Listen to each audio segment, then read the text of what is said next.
എല്ലാവർക്കും active teachers കോർണറിലേക്ക് സ്വാഗതം. ഒരു ടീച്ചറായി ജോയിൻ ചെയ്യുന്നതിന് മുമ്പ് അറിഞ്ഞിരിക്കേണ്ട കുറച്ച് കാര്യങ്ങളാണ് ഞാൻ ഈ വീഡിയോയിൽ പറഞ്ഞിരിക്കുന്നത്. ഇതിൽ ഒന്നാമത്തേത്, you don't have to be expert at day 1. അതായത് ഒറ്റ ദിവസം കൊണ്ട് തന്നെ എല്ലാ കാര്യത്തിലും എക്സ്പെർട്ട് ആകാം എന്നൊന്നും ഒരു പുതിയ ടീച്ചറും വിചാരിച്ചേക്കരുത്. കാര്യങ്ങളൊക്കെ പഠിച്ചു വരാൻ തീർച്ചയായിട്ടും സമയമെടുക്കും. അപ്പൊ അതിനനുസരിച്ച് മാത്രമേ നമുക്ക് മുന്നോട്ട് പോകാൻ വേണ്ടി കഴിയുകയുള്ളൂ. നിങ്ങൾ വിചാരിച്ച പോലെ ഓരോ കാര്യത്തിലും എക്സ്പെർട്ട് ആവാൻ എന്തായാലും കുറച്ച് സമയമെടുക്കും. അപ്പോൾ നിങ്ങൾ പുതിയ ടീച്ചർമാർ ചെയ്യേണ്ടത് എപ്പോഴും ട്രൈ ചെയ്തുകൊണ്ടിരിക്കുക, എല്ലാ കാര്യങ്ങളും ട്രൈ ചെയ്തുകൊണ്ടിരിക്കുക. അപ്പൊ നിങ്ങൾ തീർച്ചയായിട്ടും എല്ലാത്തിലും എക്സ്പെർട്ട് ആവും. ഇനി രണ്ടാമത്തേത്, it is okay to make mistakes. അതായത് പുതിയ ടീച്ചർമാർ ചെയ്യുന്ന കാര്യങ്ങളിൽ എന്തെങ്കിലും തെറ്റ് വരുമോ എന്ന് വിചാരിച്ച് ചെയ്യാതിരിക്കും. പല ടീച്ചർമാരും അങ്ങനെയാണ്. ഇനിയിപ്പോ ഞാൻ ചെയ്തിട്ട് എന്തെങ്കിലും മിസ്റ്റേക്ക് വന്നാലോ എന്നുള്ള ഒരു പേടിയാണ്. പക്ഷെ അങ്ങനെ ഒരിക്കലും നിങ്ങൾ ചിന്തിക്കരുത്.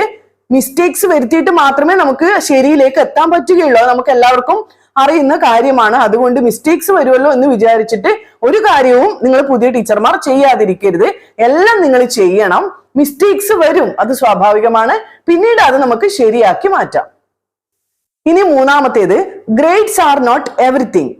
കുട്ടികളെ പഠിപ്പിക്കാൻ തുടങ്ങുമ്പോൾ നിങ്ങൾ പഠിപ്പിക്കുന്ന സബ്ജക്റ്റിൽ എല്ലാ കുട്ടികളും A+ വാങ്ങണം എന്ന ഒരു ശാഠ്യം പിടിക്കരുത്. കുട്ടികളെ നന്നായിട്ട് പഠിപ്പിക്കണം, അവർക്ക് മനസ്സിലാകുന്ന രീതിയിൽ നിങ്ങൾ പഠിപ്പിച്ചു കൊടുക്കണം. പക്ഷെ എല്ലാവർക്കും A+ എന്ന ഒരു ലക്ഷ്യം നിങ്ങളുടെ ഉള്ളിൽ ഉണ്ടാവാൻ പാടില്ല. സബ്ജക്റ്റ് പഠിപ്പിക്കുന്നതിനേക്കാളും കൂടുതലായിട്ട് നിങ്ങൾ പ്രാധാന്യം കൊടുക്കേണ്ടത് കുട്ടികളുടെ ലൈഫ് സ്കിൽസ് ഇംപ്രൂവ് ചെയ്യാൻ വേണ്ടിയിട്ടാണ്.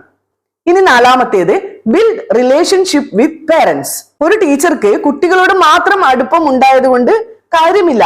നിങ്ങൾ ആ കുട്ടികളുടെ പേരൻസുമായിട്ടും നല്ല ഒരു റിലേഷൻഷിപ്പ് തന്നെ മെയിൻറ്റെയിൻ ചെയ്യണം. കുട്ടികളെ സംബന്ധിച്ച എല്ലാ കാര്യങ്ങളും പേരൻസുമായിട്ട് ഡിസ്കസ് ചെയ്യാനുള്ള ഒരു സ്വാതന്ത്ര്യം, ഒരു അടുപ്പം നിങ്ങൾ ഉണ്ടാക്കി വെക്കണം. ഇനി അഞ്ചാമത്തേത്, teaming up with your colleagues could make your task 10 times easier. എന്ന് വെച്ച് സ്കൂളിലെ എല്ലാ പ്രഷറും എല്ലാ ജോലിയും എടുത്ത് നിങ്ങളുടെ തലയിൽ തന്നെ വെക്കണ്ട. നിങ്ങളുടെ ഫ്രണ്ട്സ് ആയിട്ടുള്ള കുറെ ടീച്ചേഴ്സ് ഉണ്ടാവുമല്ലോ, അവർക്ക് കൂടി നിങ്ങളുടെ ജോലി നിങ്ങൾ ഏൽപ്പിച്ചു കൊടുക്കുക.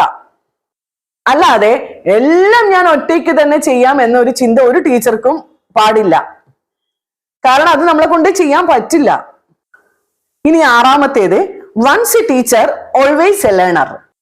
നിങ്ങൾ പുതിയ ടീച്ചർമാർ new technology, new ways of teaching, new ways of dealing students, പിന്നെ സെമിനാർ കണ്ടക്ട് ചെയ്യുന്ന കാര്യത്തിലും പിന്നെ പ്രസന്റേഷനെ കുറിച്ചും ഇപ്പോഴത്തെ ഒരു ആധുനിക ടെക്നോളജി നിങ്ങൾ എന്തായാലും മനസ്സിലാക്കിയിരിക്കണം. അപ്പൊ ഒരു ടീച്ചറായി ജോയിൻ ചെയ്യുന്നതിന് മുമ്പ് ഈ പറഞ്ഞ കാര്യങ്ങളൊക്കെ അറിഞ്ഞു വെച്ചാൽ നിങ്ങൾക്ക് വളരെ നല്ലതായിരിക്കും. അപ്പൊ ഇന്നത്തെ വീഡിയോ ഇത്രയേ ഉള്ളൂ. പുതിയൊരു വീഡിയോയുമായി നമുക്ക് വീണ്ടും കാണാം.